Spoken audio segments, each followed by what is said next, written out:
On today's review, we're going on a family road trip in Lincoln's flagship 5-passenger SUV, the MKX. But before we get going, we need to load it up.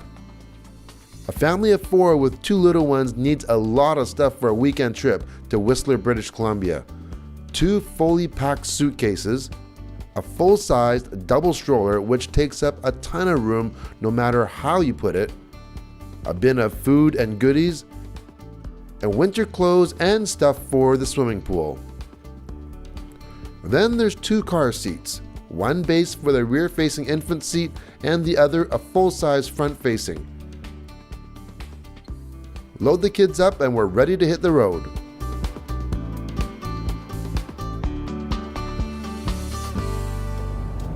So we're on the road in the 2016 Lincoln MKX.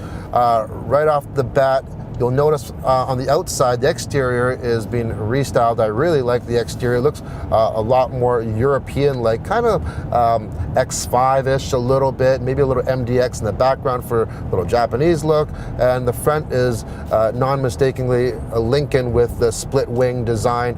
I do like the LED treatment is kind of Audi-like, but it gives the vehicle a very upscale look.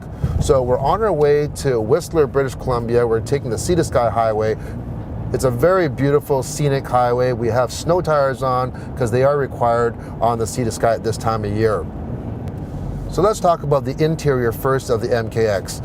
Up front, you'll find My Lincoln Touch, which is similar to the My Ford Touch. I just had the Ford Explorer, and it's pretty well the same thing, other than the Explorer has an optional Sony system you can get.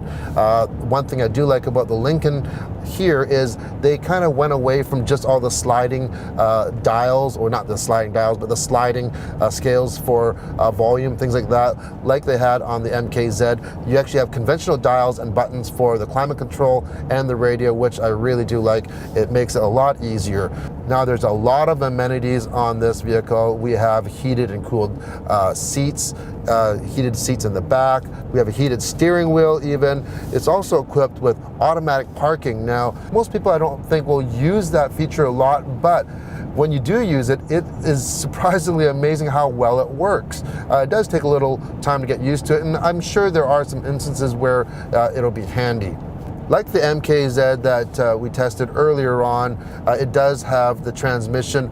The button selectors are on the dash. There is no console. And in behind the steering wheel, you have configurable screens. You can go from your trip meters to your entertainment to your navigation. Whatever you want to put in the center, you can actually adjust for that. Now this vehicle is also equipped with adaptive cruise control, so you can adjust the distance where you're actually going to set between the car in front of you, and it's really nice. Really not a feature that you'll use a lot on a highway like the Sea to Sky, because this is a very twisty, mountainous road. The stereo does sound great, and what's really nice with our family of 4, we have a lot of devices, things like that, but even up front you have 2 USB ports, which is a very nice thing. A few more standout options this MKX is equipped with is a remote start that worked incredibly well at starting the car from inside the house and warming the interior, seats, and even the steering wheel when the weather was frosty cold. Not only are the seats heated and cooled, both front seats even have a massage feature for both the seat backs and the bottoms, perfect for long trips. A hands-free power liftgate is also standard with the MKX. Just wave your foot under the rear bumper and voila, it opens. At the back, the rear seats can be folded down with just one touch. One thing to note though, the power fold only works going down. You have to fold them up yourself manually. Well, how does the MKX drive? Well, under the hood is the 2.7 liter EcoBoost engine. Now, that's a V6, a pretty small V6 at 2.7 liters, but that puts out 335 horsepower.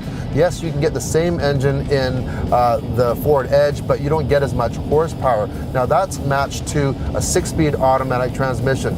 But here's where the big difference is. It puts out 380 pound-feet of torque. Tons of torque for pulling power, and just good for getting up and going.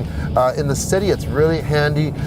We have the 2 kids in the back, even when they're sleeping. You can accelerate or just go through town or accelerate off a light without having any type of a jarring effect. You can just, it's really, really smooth. As for ride quality and handling, we're taking it on the Sea to Sky Highway. We're almost there to Whistler now, and it actually feels very luxurious, but it's not really too soft. It's not like you're floating over the bumps. You have a very good feel of the road and the bumps, and on the corners, it's very, very responsive. Now this vehicle is also equipped with some safety aids like a blind spot warning and lane departure system, but it also has a lane keeping system as well. And one thing that people will like, if you don't like that feature, you can turn it off, but even if you want to turn it on, you can control the level of where it intervenes or how strong it is, which is really nice. The roads to Whistler were pretty clear, but on occasion, the all-wheel drive system, in addition to winter tires, made sure we got there safe and sound. Whistler is a year-round destination, but in the winter it really is the place to be. You can ski, board, skate, or just play in the snow. There really is something for everyone. If you've never been here, make sure to put it on your list next time visiting the west coast of BC.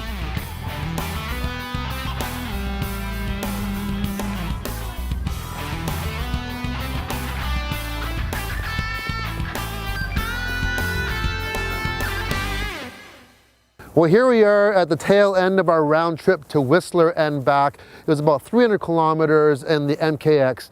And fuel economy, pretty decent. 11.211 liters per 100K, which is pretty good considering the size of this vehicle. And we're doing a lot of idling and we're on snow tires. Lincoln doesn't market their vehicles mainly toward younger families like this, but this one did it with ease. A couple of things that I'd like to see, if you were a younger family, as you can see, the rear seats are a little bit cramped. It'd be really nice if the seats went forward and back. So just to give this little one here a little bit more leg room. And one of the features that I'd like to see on this MKX is a rear view camera with a washer. Now that's available on the new Ford Explorer, and it's a real handy feature to have, especially when we have weather like this, real dirty roads. You end up using that a lot.